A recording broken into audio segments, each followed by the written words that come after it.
আসসালামু আলাইকুম বন্ধুরা, সবাই কেমন আছেন? আপনাদের মাঝে বৃষ্টির সুন্দর মুহূর্তের একটা ভিডিও নিয়ে আসলাম। দেখুন, এটা হচ্ছে সাতক্ষীরা সদর উপজেলা ধুলিয়া বাজার।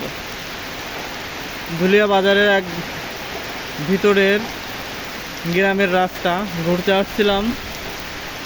ঘুরতে এসে এখানে বাধা পড়েছি, তাই ভিডিও করলাম। অবশ্যই আপনাদের একটু দেখানোর জন্য।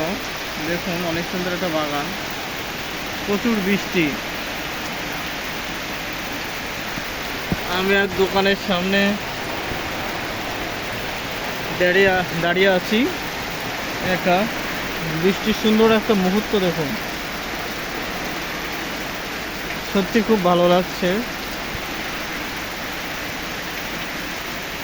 ভেজা ঘাসে বৃষ্টি, ও সেই অসাধারণ।